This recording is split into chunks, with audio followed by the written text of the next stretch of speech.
Bonjour, nous sommes à Saint-Paul, à La Réunion, un département français d'outre-mer. Il est 14 h, heure locale. Il fait 30 degrés. Nous sommes au lycée Maison Blanche, dans une campagne des Hauts de l'Ouest. Les élèves qui s'apprêtent à lire les extraits de Daphnis et Chloé sont les latinistes, collèges et lycéens de la 5e à la 2e. En l'île de Lesbos, chassant dans un bois consacré aux nymphes, je vis la plus belle chose que j'ai vue en ma vie. Une image peinte, une histoire d'amour. Le parc de soi-même était beau. Fleurs n'y manquaient, arbres épais, fraîches fontaines qui nourrissaient et les arbres et les fleurs.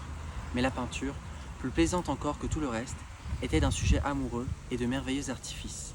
Tellement que plusieurs, mêmes étrangers, qui en avaient ouï parler, venaient là, dévots aux nymphes, et curieux de voir cette peinture. Femmes s'y voyaient accouchant, autres enveloppant de l'ange des enfants, de petits poupards exposés à la merci de fortune, bêtes qui les nourrissaient, pâtres qui les enlevaient, jeunes gens unis par amour, des pirates en mer, des ennemis en terre qui couraient le pays, avec bien d'autres choses et toutes amoureuses, lesquelles je regardais en si grand plaisir et les trouvais si belles qu'il me prit envie de les coucher par écrit.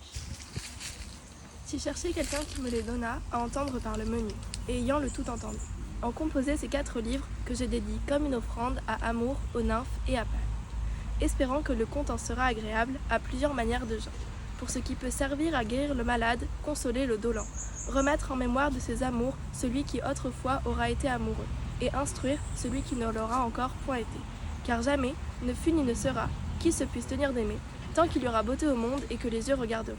Nous-mêmes, veuille le Dieu, que sages puissions ici parler des autres. Mytilène est ville de Lesbos, belle et grande, coupée de canaux par l'eau de la mer qui flue dedans et tout alentour, ornée de ponts et de pierres blanches et polies. À voir, vous diriez non une ville, mais comme un amas de petites îles.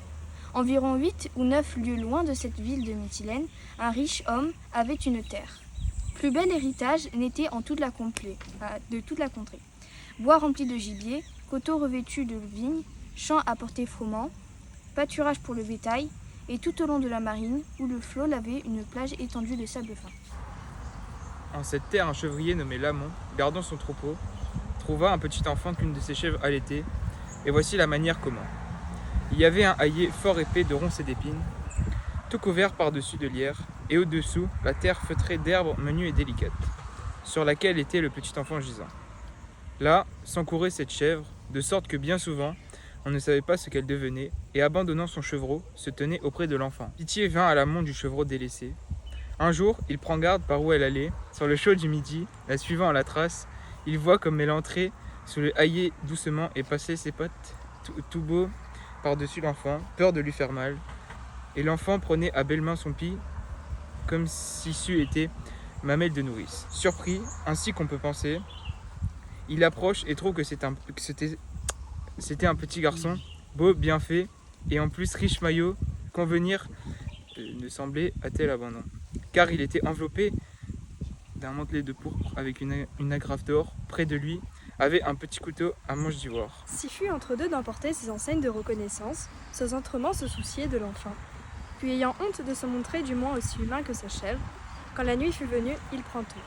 Et les joyaux, et l'enfant, et la chèvre qu'il conduisit à sa femme Myrtale, laquelle, ébahie, s'écria si à cette heure les chèvres faisaient des petits garçons, et l'amant lui conta tout, comme il l'avait trouvé gissant et la chèvre le nourrissant, et comment il avait eu honte de le laisser périr. Elle fut bien d'avis que vraiment il ne l'avait pas dû faire, et tous deux d'accord, de les lever, ils serrèrent ce qui s'était trouvé quant à lui, disant partout qu'il est à eux, afin que le nom même sentît mieux son pasteur, l'appelèrent Daphnis.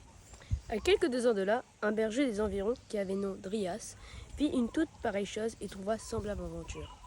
Un autre était en ce canton qu'on appelait l'antre des nymphes. Grande et grosse roche creuse par le dedans, toute ronde par le dehors, et dedans il y avait les figures de nymphes taillées de pierre, sans chaussures, les bras nus jusqu'aux épaules, les cheveux épars autour du col, ceintes sur les reins, tout ayant le visage riant et la contenance telle comme si elles eussent ballé ensemble. Et comme la coutume est, en telle fête de Bacchus, à la naissance du vin, on avait tapé des chants de là, autour un bon nombre de femmes, pour aider lesquelles mettaient tous les yeux sur Daphnis, et en le louant disait qu'il était aussi beau que Bacchus. Et en une d'elles, plus éveillée que les autres, qui le baisa, il fut bien aise, mais non Chloé, qu'elle avait de la jalousie. Les hommes, d'autre part, dans les cuves et pressoirs, jetaient à Chloé plusieurs paroles à la traverse, et en la voyant, trépignaient comme des satyres à la vue de quelques bacchantes, dès que de bon cœur il deviendrait mouton pour être gardé par de telles bergères. À quoi Chloé prenait plaisir, mais Daphnis en avait de l'ennui. Tellement que l'un et l'autre souhaitaient que les vendanges fussent bientôt finies, pour pouvoir retourner au champ et en la manière accoutumée, au lieu du bruit et des cris de ces vendangeurs, entendre le son de la flûte, le bêlement des troupeaux. En peu de jours, tout fut achevé. Le raisin cueilli, la vendange foulée, le vin dans les jarres. Si qu'il ne fut plus besoin d'en empêcher tant de gens. Au moyen de quoi, ils recommencèrent à mener leurs bêtes au champ comme devant, et portant en nymphes des grappes pendantes encore au sarment pour prémisse de la vendange. Les vinrent en grande joie, honorés et salués, de quoi faire, ils n'avaient par le passé jamais été paresseux. Car, et le matin, dès que leur troupeau commençait à paraître, ils les venaient d'abord saluer, et le soir, retournant de pâture, les allaient d'heureux chefs adorer, et jamais n'y aller qu'ils leur portassent quelque offrande. Tantôt des fleurs, tantôt des fruits, une fois de la ramée verte, et une autre fois quelques libations de lait, dont puis après ils reçurent des déesses bien ample récompense. Mais pour l'or, ils folâtraient comme deux jeunes levrons. Ils sautaient, ils flûtaient ensemble, ils chantaient, luttaient bras à bras l'un contre l'autre, à l'envie de leurs béliers et bouquins. Et ainsi, comme ils s'ébattaient, survint un vieillard, portant grosse cape de poil de chèvre, des sabots en ses pieds, panetière à son col. Vieille aussi, la panetière. Se serrant auprès d'eux, il se prit à leur dire « Le bonhomme, dit les tasses, enfant, c'est moi qui jadis ai chanté maintes chansons à ces nymphes, maintes fois ai joué de la flûte à ce dieu Pan que voici. Grand troupeau de bœufs gouvernés, avec la seule musique, et m'en vient vers vous à cette heure, vous déclarer ce que j'ai vu, et annoncer ce que j'ai ouï. Un jardin est à moi, ouvrage de mes mains, que j'ai planté moi-même, affié, accoutré, depuis le temps que pour ma vieillesse, je ne mène plus les bêtes au champ. » Et là-dessus survint l'hiver, plus fâcheux que la guerre à Daphnis et à sa Chloé, car incontinent la neige, tombant en grande abondance, couvrit les chemins et enferma les laboureurs en leurs maisons. Les torrents impétueux tombaient à val du haut des montagnes. L'eau se gelait, les arbres semblaient morts. On ne voyait plus la terre, sinon alentour des fontaines et de quelques ruisseaux. Ainsi ne se pouvaient plus mener les bêtes au champ, ni n'osaient les gens mettre seulement le nez hors la porte, mais demeurant tous au logis, faisaient un grand feu, alentour duquel, dès que les coqs avaient chanté le matin, chacun venait faire sa besogne. Les uns retortaient du fil, les autres tissaient du poil de chèvre, ou faisaient des collets à prendre les oiseaux. Le soin qu'il fallait leur avoir des bœufs était de leur donner de la paille à manger en la bouverie, aux chèvres et brebis de la feuiller en la bergerie, aux bourseaux de la faine et du gland en la porcherie. Étant ainsi chacun contraint de garder la maison pour la rudesse des temps, les autres, tant laboureurs que pasteurs, en étaient aises, parce qu'ils avaient un peu de relâche dans leurs travaux, faisaient bon repas et long somme, tellement que l'hiver leur semblait plus doux que non pas l'été, ni l'automne, ni le printemps avec. Mais Daphnis et Chloé, se souvenant des plaisirs passés, comme ils s'entre-baisaient, comme ils s'entre-embrassaient, et de leurs joyeux passe-temps, en mis ces champs et ces prairies, toute nuit soupiraient en grande peine sans pouvoir dormir, attendant la saison nouvelle ne plus ne moins qu'une seconde vie après la mort. Chaque fois qu'ils trouvaient sous leurs mains la panetière dont ils saoulaient tirer leur manger, cela leur mettait deuil au cœur, apercevant la sébile où ils étaient coutumiers de boire l'un après l'autre, ou bien la flûte, qui était un don d'amourette, jetée à terre quelque part sans que l'on n'en tînt compte. Cela renouvelait leurs regrets. Si priez aux nymphes et à Pan qui les délivrassent de ces maux et leur montrassent enfin à eux et à leurs bêtes le soleil beau et clair. Et quand Acanthe faisait ses prières aux dieux, cherchait quelques inventions par lesquelles ils se pussent entrevoir.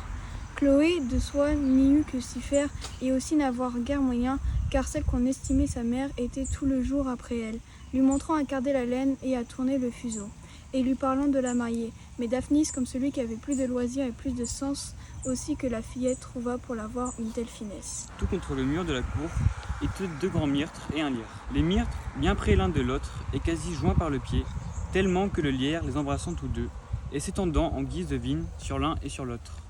Il faisait une manière de loge forte couverte, tant les feuilles étaient épaisses et tissues, si il faut ainsi dire, les unes avec les autres. Par-dedans pendaient force grappes noires, comme raisin à la treille.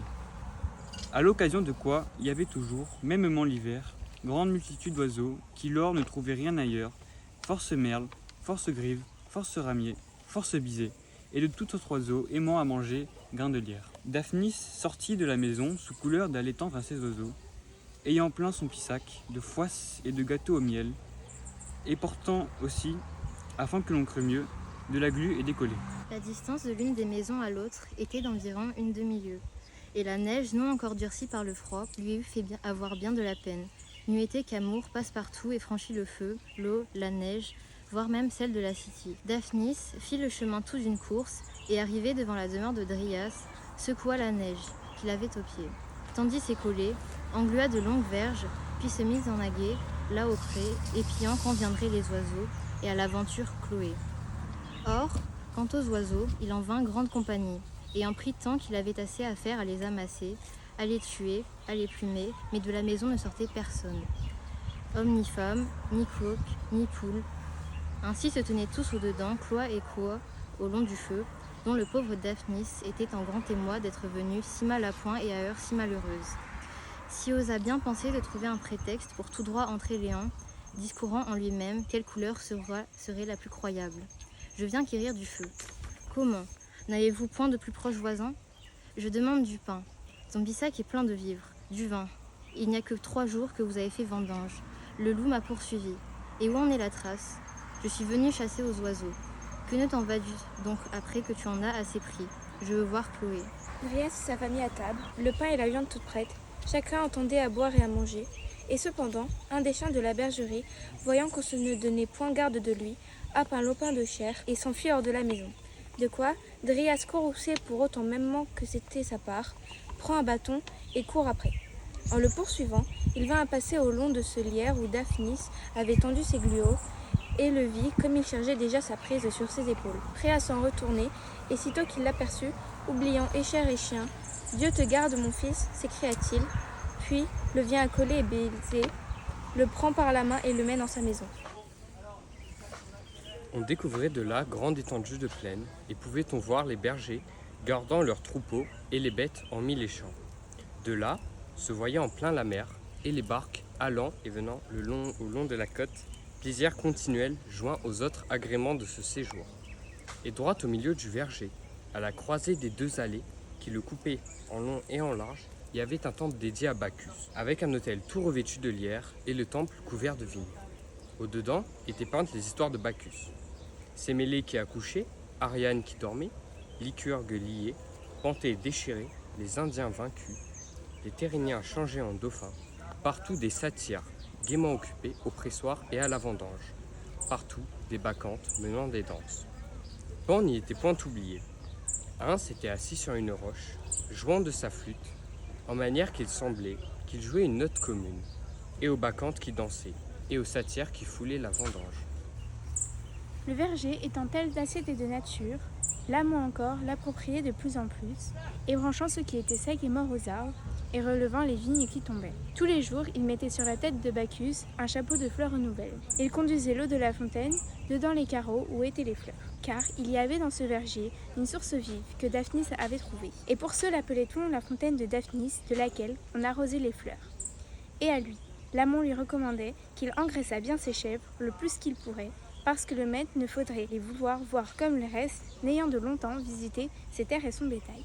Mais Daphnis n'avait pas peur qu'il ne fût loué que quiconque verrait son troupeau, car il l'avait accru du double, et montrant 2 fois autant de chèvres comme lui en avait baillé, n'en ayant le lot ravi pas une, et si en était en meilleur point plus gras et plus grasse que les ouailles, afin néanmoins que son maître en eût de tant d'affection de le marier où il voulait, il employait toute la peine, soin et diligence qu'il pouvait à les rendre belles, les menant au champ dès le plus matin, ne le ramenant qu'il ne fût bien tard. 2 fois le jour, il les faisait boire et leur cherchait tous des endroits où il y avait meilleure pâture.